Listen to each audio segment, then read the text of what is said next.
유명한 철학자이자 교육자인 프란시스 베이컨이라고 하는 사람이 사람을 세 종류의 곤충에 비유해서 설명한 일이 있습니다. 거미 같은 인생이 있고, 개미 같은 인생이 있고, 꿀벌 같은 인생이 있다, 그렇게 얘기했습니다. 거미 같은 인생은 이 세상에 있는 것보다가 없는 것이 훨씬 나은 사람입니다.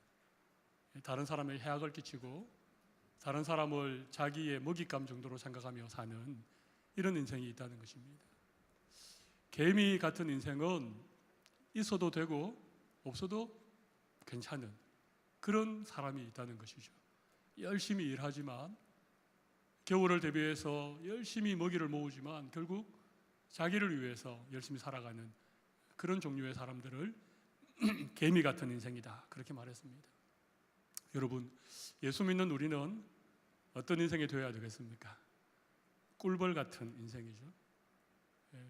꽃들 사이를 지나다니면서 이 꽃가루를 서로 날라주어서 이렇게 수정이 가능하게 하고, 또 열심히 꿀을 모아서 누군가를 유익하게 하는 꿀벌 같은 인생, 정말 있어야 되는, 꼭 필요한 그런 인생이 있다는 것이죠. 한 해 한 해 세월이 흐를수록, 또 삶의 나이가 들어갈수록 느껴지는 게 있습니다. 그냥 살아서는 안 되겠다. 그냥 흐르는 세월 속에 아무런 의미 없이 인생을 사는 것은 정말 안 되는 일이구나. 좀 더 의미 있는 일, 좀 더 가치 있는 일, 누군가를 위하여 살아가는 인생, 그런 인생 살아야 되겠다는 생각이 자꾸만 드는 이유가, 언젠가 우리 모두 하나님 앞에 서야 될 날이 있기 때문에 더더욱 그렇다고 생각이 듭니다. 하나님 앞에 가서 섰을 때 하나님이 우리의 인생을 하나하나 다 결산해 보실 때가 있을 것입니다. 어떻게 살았는지, 무엇을 위해 살았는지, 거미처럼 살았는지, 개미처럼 살았는지, 꿀벌처럼 살았는지. 하나님이 우리를 창조하신 목적이 분명히 있지요. 하나님의 형상을 따라 우리 한 사람 한 사람을 고귀한 존재로 만드신 목적이 있습니다. 하나님의 영광을 위하여 창조하셨습니다. 우리를 죄와 사망에서 구원하기 위하여서 예수님이 친히 이 땅에 오시고 십자가에 못 박혀 죽어주신, 우리를 구원하신 목적도 있습니다. 더 이상 죄의 종로로 타는, 더 이상 우리의 욕심을 따라 살아가는 그런 삶이 아니라, 우리를 구원하신 그 예수님을 위하여 누군가에게 예수님의 사랑을 전하고, 누군가에게 우리가 믿는 이 믿음을 전해줌으로 그 사람의 인생을 유익하게 하는, 그 한 사람의 영혼을 구원하기 위한 이런 분명한 우리 인생의 목적을 하나님 우리에게 주셨다는 것입니다. 그래서 우리 막 살아서는 안 됩니다. 그냥 대충 흐르는 세월이 그냥 흘러가듯이 우리의 삶을 사셔서는 안 됩니다. 오늘 우리가 함께 읽은 마태복음 4장, 이 말씀은 너무 유명한 말씀입니다. 예수님이 베드로를 부르시면서 나를 따라오라, 내가 너희로 사람 낚는 어부가 되게 하리라. 이 말씀 너무 많이 들어보셨죠? 아마 신앙생활 하신 분들은 나를 따라오너라, 내가 너희를 사람 낚는 어부가 되게 하겠다, 이 말씀 들어보지 않은 분이 아무도 안 계실 것입니다. 오늘 이 본문을 읽는 순간 여러분의 마음에는 오늘 목사님이 어떤 설교를 하시겠구나, 다 짐작을 하실 것입니다. 그러시죠? 맞습니다. 제가 여러분이 짐작하는 설교를 제가 하겠습니다. 근데 신기한 것이 한 가지 있습니다. 하나님의 말씀은, 성경 말씀은 수천 년이 지난 말씀입니다. 그리고 하나도 변하지 않는 말씀입니다. 가장 오래된 모세오경은 3,500년 전에 기록된 말씀이고, 가장 나중에 기록된 요한계시록도 2000년 전에 기록된 말씀입니다. 수천 년의 세월 동안 수많은 사람들이 이 성경 말씀을 읽고 또 읽었는데 변치 않는 이 말씀이 너무너무 신기하게 읽을 때마다, 들을 때마다, 말씀을 공부할 때마다 늘 새롭게 우리에게 다가온다는 것입니다. 잘 아는 말씀, 이미 여러 번 들은 말씀이지만 오늘 이 말씀이 여러분 모두에게 새로운 말씀으로 다가오기를 바랍니다. 하나님은 영원 무궁토록 변함이 없으신 분이시지만 하나님은 매일 새로운 분이십니다. 아침마다 새로운 하나님의 은혜가 오늘 우리에게 주어지는 복된 시간이 되기를 바랍니다. 그런 의미에서 목사는 똑같은 말씀을 항상 새롭게 준비하여 전해야 될 책임이 있는 그런 책임이 저에게 분명히 있다고 생각합니다. 제가 오늘 좀 말씀을 새롭게 잘 전할 수 있도록 기도하는 마음으로 들어주시기 바랍니다. 그런데 그 책임은 저에게만 있는 것은 아닙니다. 우리 성도님들도 말씀을 읽을 때나 말씀을 들을 때 내가 잘 아는 말씀, 이미 여러 번 들은 말씀, 뭐 꼭 같은 말씀 하시겠지, 그런 마음의 자세로 들으시면 결코 안 됩니다. 하나님이 날마다 새로운 분이시고 하나님의 말씀이 늘 새로운 말씀인 것처럼 오늘 전해지는 이 말씀도 여러분이 새 은혜를 기대하시면서 이 말씀을 통해서 새롭게 하나님이 나에게 말씀하실 것을 기대하시면서 들을 수 있는 여러분들이 되시기를 바랍니다. 그러면 이 시간 오늘 우리가 잘 아는 말씀이지만 이 말씀을 통해서 또 새로운 나에게 주시는 하나님의 은혜를 우리 모두 누리는 그런 시간이 되리라고 믿습니다. 예수님이 베드로를 부르실 때 베드로는 그물을 던지고 있었습니다. 18절 말씀 보시면 시몬과 그의 형제 안드레가 바다에 그물을 던지는 것을 보시니 그들은 어부라. 말씀하시되 나를 따라오라. 내가 너희를 사람을 낚는 어부가 되게 하리라. 베드로는 그물을 던지고 있었습니다. 바다에 배를 띄우고 그물을 막 내리고 있었다는 것입니다. 그때 예수님이 베드로를 불렀습니다. 그리고 조금 더 가시다가 세베대의 아들 야고보와 요한을 보셨는데 이 야고보와 요한은 뭘 하고 있었습니까? 오늘 본문 21절에 보면 야고보와 그의 형제 요한은 그의 아버지 세베대와 함께 배에서 그물을 깁는 것을 보셨다는 것입니다. 조금 차이가 있죠. 베드로와 안드레는 막 그물을 던지고 있는, 바다에 그물을 내리고 있는 상황이었고 요한과 야고보는 그물을 다 걷어올려서 고기를 분류하고 이제 그물을 깁고 있었습니다. 아마 그물을 깁는다는 의미가 어떤 의미인지 다 아시리라고 생각합니다. 그물을 던져서 고기를 잡아 올리면 그물이 찢기기도 하고 또 이렇게 걸려서 그물이 터지기도 하니까 반드시 그물을 다시 수선을 해야 됩니다. 잘 기워야만이 다음에 또 바다에 그물을 던질 수 있습니다. 그래서 이제 그물을 깁고 있었죠. 이건 어부로서 너무 중요한 일을 하고 있는 것입니다. 바로 그때 예수님께서 나를 따라오라 그렇게 말씀하시니까 베드로도 야고보도 요한도 안드레도 그물을 던져두고 배도 던져주고 심지어 아버지와 가족들도 뒤로 한 채 곧장 예수님을 따라 예수님이 말씀하신 사람 낚는 어부의 삶을 새롭게 시작했다는 것입니다. 아마 오늘 이 사건은 베드로와 요한과 야고보와 안드레에게 일생일대의 그런 사건이 되었을 것입니다. 그들의 인생을 새롭게 시작하는 그런 계기가 저는 되어졌다고 생각합니다. 오늘 이 말씀 하나님께서 우리에게 주시는 이유는 오늘 이 말씀 듣고 오늘 내 삶이 좀 새롭게 시작하는 내 인생의 큰 전환점이 되어지는 그런 시간이 되시면 좋겠습니다. 거미 같은 인생을 사셨던 분이라면 개미 같은 인생, 아니 개미 같은 인생 안 되죠. 꿀벌 같은 인생,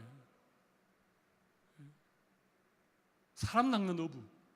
여러분 사람 낚는 어부가 어떤 삶을 말할까요? 사람 낚는 어부는 뭐 사람을 낚아서 사람을 이용해 먹는 그런 게 아닙니다. 한 사람을 예수님에게로 인도하는 그죠?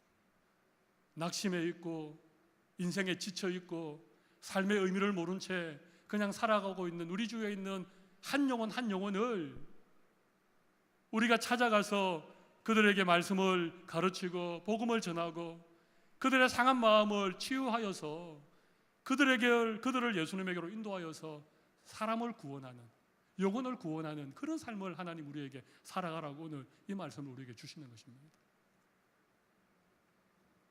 여러분의 남은 인생이 사람 낚는 어부의 삶을 살아가시기를 간절히 바랍니다. 언젠가 우리 주님 앞에 가서 서면 하나님께서 우리의 삶을 하나하나 돌아보실 때 한 영혼이라도, 한 사람이라도 우리 때문에 말씀을 들었다면, 한 사람이라도 우리 때문에 복음을 들었다면, 한 사람이라도 우리 때문에 그들의 상처가 치유받고 그들의 질병에서 고침받아서 치유의 은혜를 누렸다면 아마 하나님께서 우리에게 정말 사람 낚는 어부의 삶을 살았구나, 그렇게 우리의 삶을 인정해 주실 날이 분명히 있다고 생각합니다.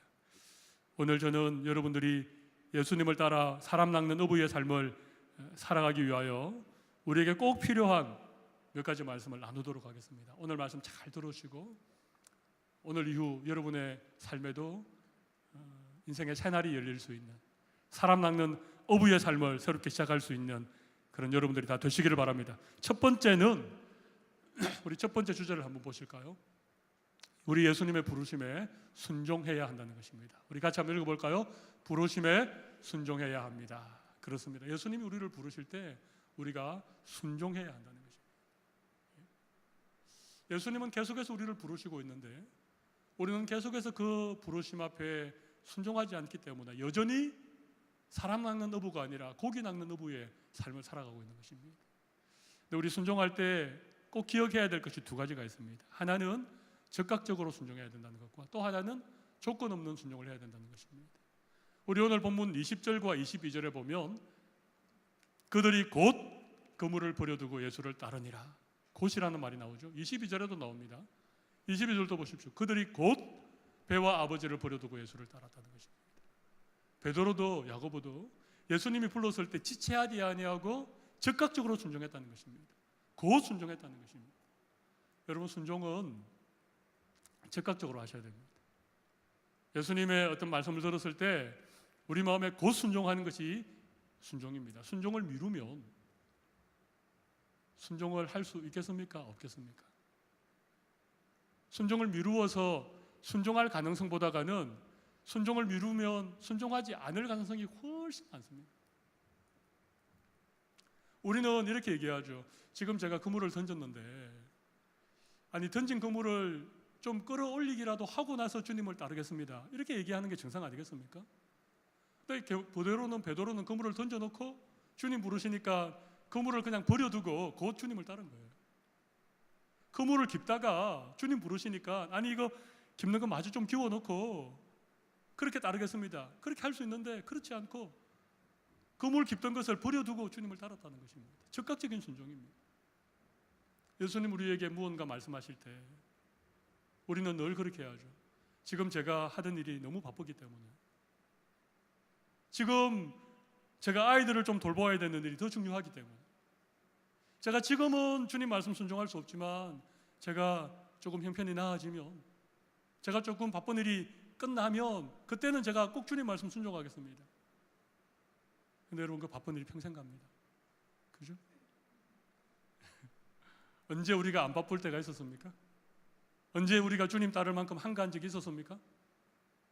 우리 늘 그물 던지고 그물 깁고 우리 살아가는 삶이 늘 바쁘고 할 일이 많죠. 그러나 주님이 나를 따르라 그렇게 하실 때에 우리 적극적으로 순종해야 된다는 것입니다. 또 하나는 조건 없는 순종입니다. 무조건적인 순종이라고 그렇게 말할 수 있습니다. 베드로는 그물을 던져두고 야고보와 요한은 배와 아버지를 던져두고 예수님 따르는 것이죠. 주님 부르실 때에 계산기를 두드려보면 안 됩니다. 이런저런 조건들을 다 따져보고 조건이 맞을 때 주님 따르겠다 그러면 우리 가운데 누구라도 주님 말씀 순종할 수 있는 사람이 아무도 없습니다. 우리가 정말 사람 낚는 어부의 삶을 사시려면, 우리를 통하여 한 영혼이라도 주님께로 인도함을 받는 그런 가치 있는 인생을 오늘부터 새롭게 시작하시려면 주님의 부르심에 순종해야 됩니다. 어떤 순종해야 된다고요? 적극적인 순종. 적극적인 순종. 또 하나는 조건 없는 순종하셔야 됩니다. 주님의 부르심에 순종할 수 있는 여러분들이 다 되시기를 바랍니다. 아멘 하기가 힘드시죠? 적극적으로 순종하셔야 되고 조건 없이 순종하셔야 되니까 아멘 했다가는 큰일 날 것 같으시니까 아멘을 안 하시는데, 네. 그러나 여러분 마음속으로 아멘 하신 분들도 많이 계시리라고 생각합니다. 일단은 순종해야 됩니다. 일단 주님이 따르라고 할 때 주님을 따라 나서는 것이 너무 중요합니다. 보십시오. 오늘 예수님께서 베드로와 요한을 부르실 때 잘 보시면 나를 따라오라. 그 다음 뭡니까? 내가 너를 사람 낚는 어부가 되게 하리라. 따라오면, 내 말을 듣고 순종하여 나를 따라오면 사람 낚는 어부는 누가 되게 하시는 것입니까? 예수님이 되게 하시는 거예요. 우리 주님을 따르면 예수님이 우리로 하여금 사람 낚는 어부는 되게 하겠다는 것입니다. 그리고 우리 예수님이 그렇게 제자들을 부르시고 난 다음에 친히 사람 낚는 어부가 어떤 것인가를 친히 보여주셨습니다. 어떤 삶이 사람을 낚는 어부의 삶인가를 예수님이 친히 보여주셨습니다.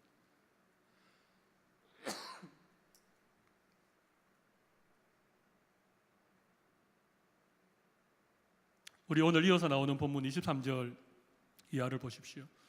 거기 보면 예수님의 3대 사역이 나옵니다. 예수님의 아주 유명한 3대 사역.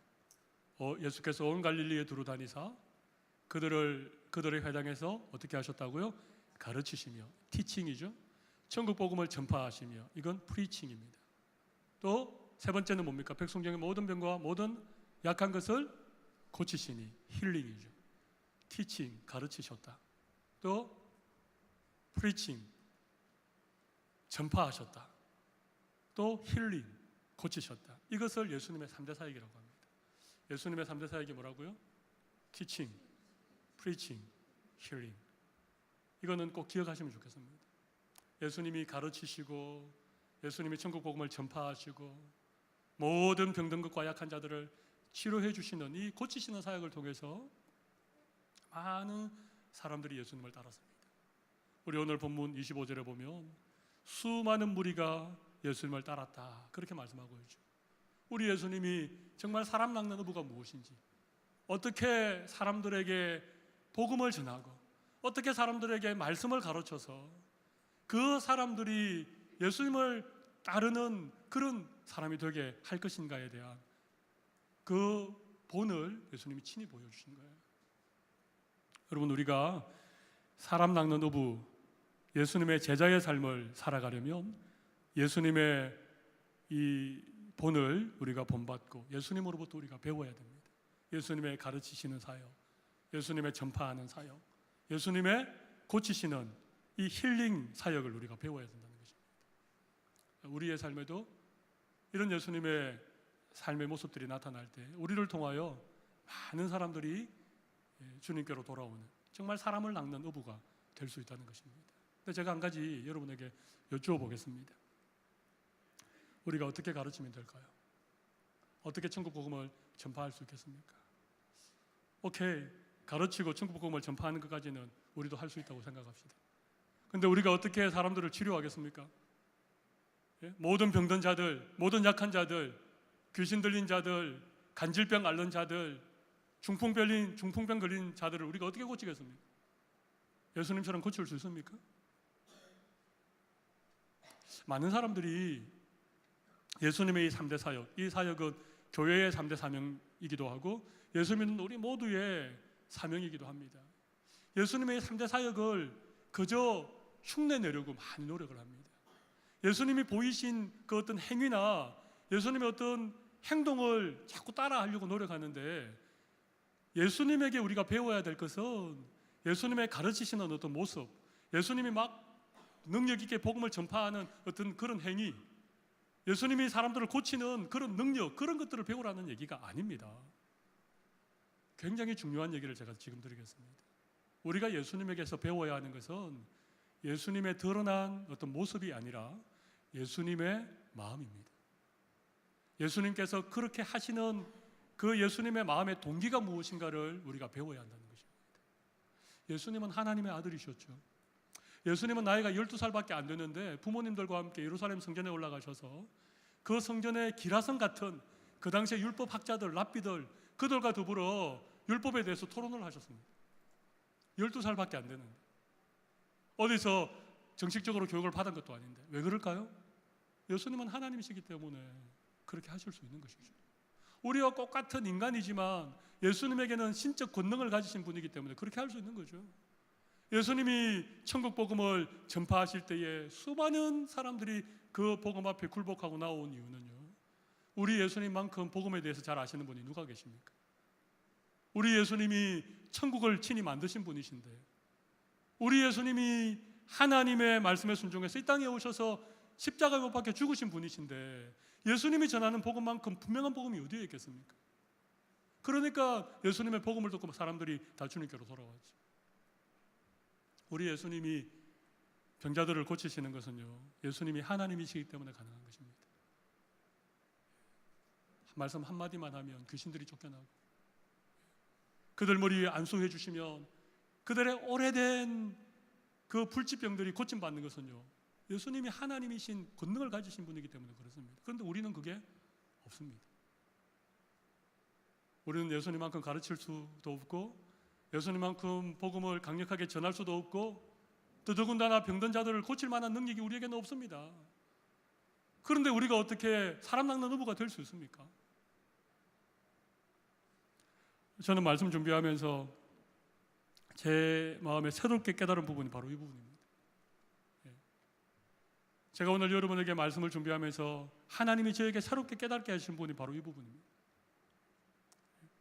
예수님의 3대 사역은 사람 낚는 어부가 가져야 될 3가지 사명인데, 우리가 어떻게 이런 삶을 살 수 있을까?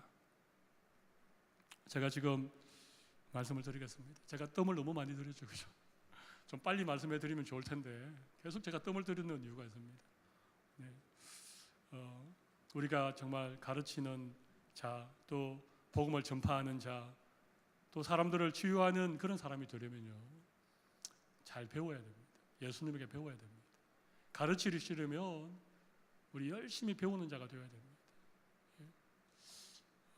하나님은 누구를 통하여 사람들을 가르치시는가 하면, 세상의 학문은 공부를 많이 한 사람, 그죠?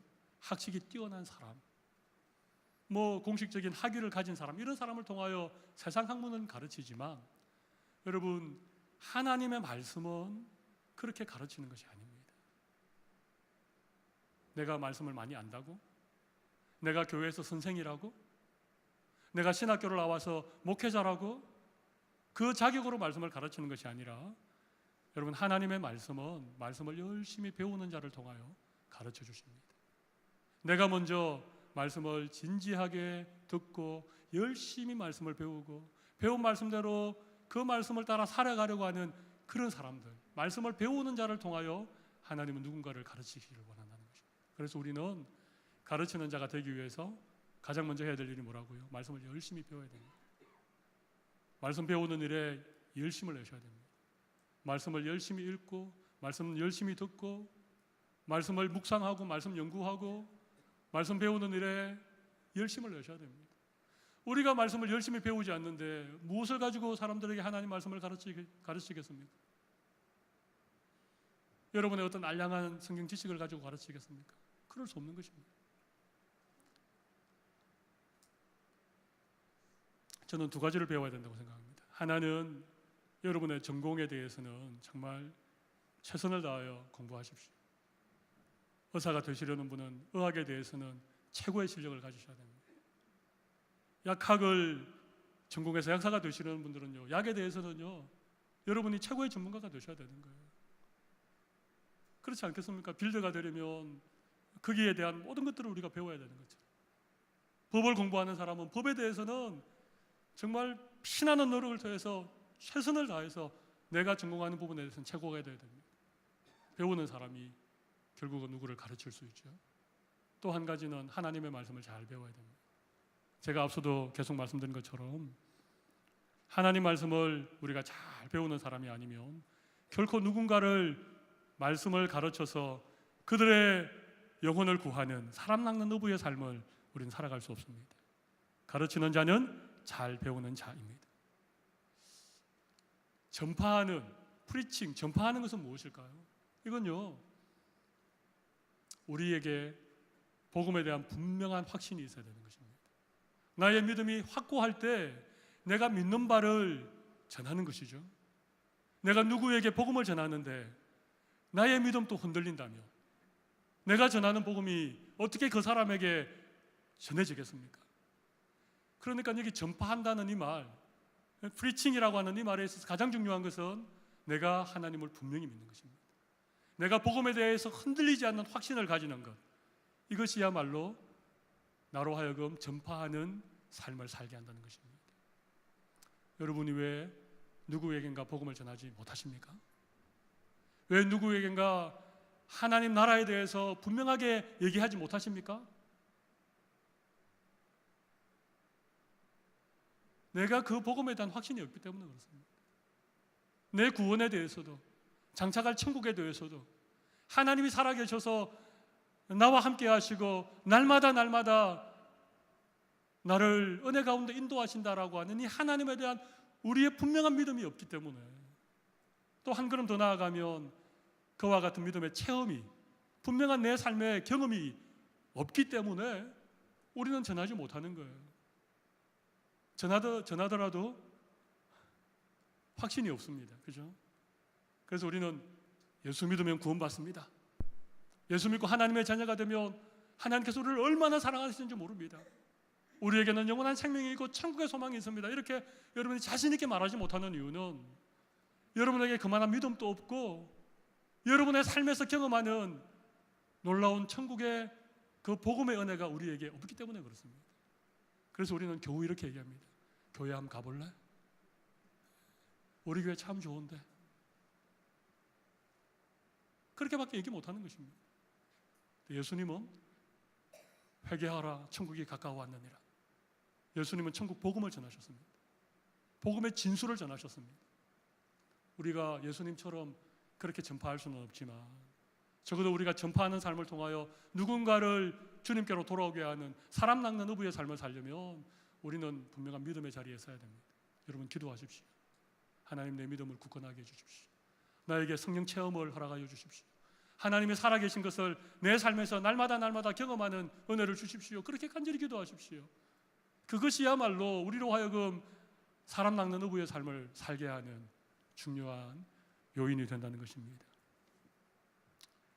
마지막 세 번째는 참 어렵습니다. 그죠? 우리가 어떻게 치료하는 삶을 살 수 있을까요? 세 번째 대지가 아니고요. 두 번째 대지, 세 번째를 얘기하고 있습니다. 어떻게 우리 치료하는 삶을 살 수 있을까요? 저는 목사로서 참 제 마음이 안타까울 때가 있습니다. 우리 성도들 가운데 정말 많이 편찮으신 분들, 몸이 너무 많이 아파서 참 고통 가운데 있는 그런 성도들 뵈면 제가 신방 가서 간절하게 기도하지만 제가 기도하면서 제 마음속에 하나님 저에게 왜 치유의 은사를 주지 않습니까? 저에게 치유의 은사를 주시면 제가 우리 성도들 머리 위에 손을 얹고 기도하면 다 고침받으면 얼마나 좋겠습니까? 근데 하나님 저에게 그런 치유의 은사를 안 주셨습니다. 혹시 여러분에게 치유의 은사가 있으십니까? 없으시죠? 제가 알기로는 없는 걸로 아는데 혹시 저 모르게 이 치유의 은사를 가지신 분이 계신지 모르겠습니다만, 여러분 사실 제가 앞서 말씀드린 것처럼 우리가 정말 예수님께 배워야 되는 것은 예수님의 어떤 가지신 능력이나 그의 하는 행위가 아니라 예수님의 마음을 배워야 된다고 말씀드렸습니다. 여러분 예수님이 모든 병든 자들을 고치신 이유가 있습니다. 왜 고쳐주셨을까요? 진짜 예수님이 가지신 그 치유의 능력을 사용해서 고치신다면 굳이 사람들이 예수님께로 모여올 이유가 뭐 있습니까? 예수님이 왜 굳이 한 사람 한 사람을 만져주시고 머리에 안수해 주시고 침을 뱉어서 진흙을 이겨서 눈에 발라주시고 귀를 만지시면서 에바다 그렇게 해주실 이유가 뭐 있겠습니까? 그냥 예수님이 그냥 말씀 한마디로 다 고칠 수 있는데 예수님 그렇게 하지 않았습니다. 복음서를 잘 읽어보면 예수님이 어떤 자들을 고치실 때에 항상 그들에게 다가가셔서 그들을 만져주시고 그들에게 안수해 주시고 그렇게 고쳐주셨습니다. 예수님이 고쳐주신 이유는 분명합니다. 예수님이 그들을 보시면서 너무너무 마음에 불쌍히 여기는 마음을 가지셨기 때문에 그렇습니다. 그들을 향한 긍휼의 마음, 그들을 너무너무 사랑하는 마음, 그들이 목자 없는 양같이 유리방황하는 그들의 너무나도 안타까운 그 모습을 바라보시면서 우리 예수님의 마음에 불쌍히 여기는 마음이 생기셨기 때문에 그들을 하나하나 고쳐주신 것입니다. 고치는 사역은 다른 것이 아닙니다. 힐링이라고 하는 사역은 내가 어떤 치유의 은사를 가지고 능력을 가지고 누군가를 치료하는 사역이 아니라 우리에게 병든 자들, 약한 자들, 예수님을 만나지 못해서 유리방황하는 자들, 세상에서 자기 배만 두드리고 세월을 허송하면서 살아가는 그런 영혼들을 바라볼 때 우리 예수님이 가지셨던 그 긍휼의 마음, 그들을 불쌍히 여기는 마음을 가지고 그들을 치유하는 그런 사역을 힐링이라고 하는 것입니다. 이 마음이 우리에게 있으면 하나님은 우리를 통하여서 누군가를 고치시는 일을 시작하실 것입니다. 누군가의 마음을 고쳐주실 것입니다. 누군가의 상처를 치유해 주실 것입니다. 나에게 예수님이 가지셨던 신적 능력은 없다 할지라도, 나에게 치유의 은사는 없다고 할지라도 예수님이 가지셨던 그 불쌍히 여기는 마음이 우리에게 있으면 누군가 내 곁에 있는 상처받은 사람, 소외당한 사람, 고통 가운데 있는 사람, 그들을 힐링할 수 있는 그런 정말 사람을 낚는 어부의 삶을 우리가 살아갈 수 있도록 하나님께서 우리의 인생을 사용해 주시리라고 믿습니다. 오늘 이 놀라운 은혜가 우리 모두에게 정말 있으시기를 바랍니다. 저는 이 말씀 준비하면서 정말 가르치기 위해서 열심히 배우는 자가 되어야 되겠다. 천국 복음을 전하기 위해서 내가 정말 분명한 믿음을 가져야 되겠다. 누군가를 치유하는 삶을 살기 위해서 우리 주님이 가지셨던 그 긍휼의 마음, 영혼을 사랑하는 마음을 하나님 나에게 주시면 좋겠다. 그런 간절한 기도를 드렸습니다. 오늘 예배에 참석하신 우리 모든 성도들의 심령 가운데도 이런 예수님을 본받는, 예수님으로부터 배우는 그런 귀한 은혜가 있으시기를 바랍니다. 사람 낚는 어부가 되려면 마지막 한 가지는요, 영혼을 사랑해야 된다는 것입니다. 한 영혼을 소중히 여기는 마음, 바로 이 마음입니다. 한 영혼을 소중히 여기는 마음. 한 사람은 천하보다도 귀합니다. 한 영혼이 주님 앞에 가장 귀한 그런 존재가 바로 한 영혼입니다. 우리가 평생토록, 우리의 한 평생토록 한 영혼만이라도 정말 예수님께로 인도할 수 있다면 우리는 분명 사람 낚는 어부의 삶을 살았다라고 주님께서 인정해 주실 것입니다. 고기를 많이 낚는 것도 중요하지만 한 마리라도 낚는 게 중요하지 않습니까?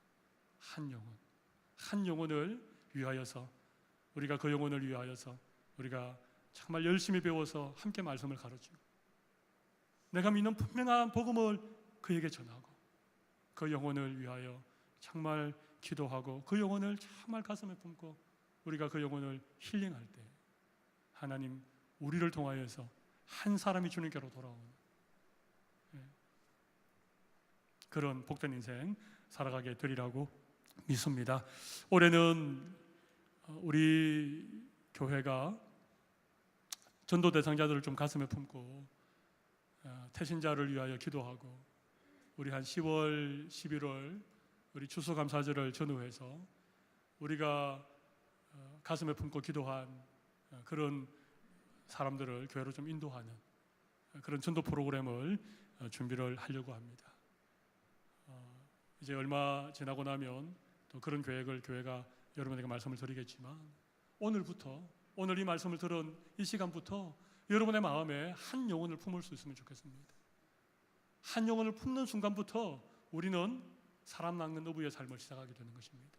정말 예수님을 따르는 예수님의 제자의 삶이 한 영혼을 내 마음에 품는 일로부터 시작되어지리라고 믿습니다. 이 놀라운 은혜를 하나님 우리 모두에게 주시기를 바랍니다. 우리 가슴에 손을 좀 올려보십시오.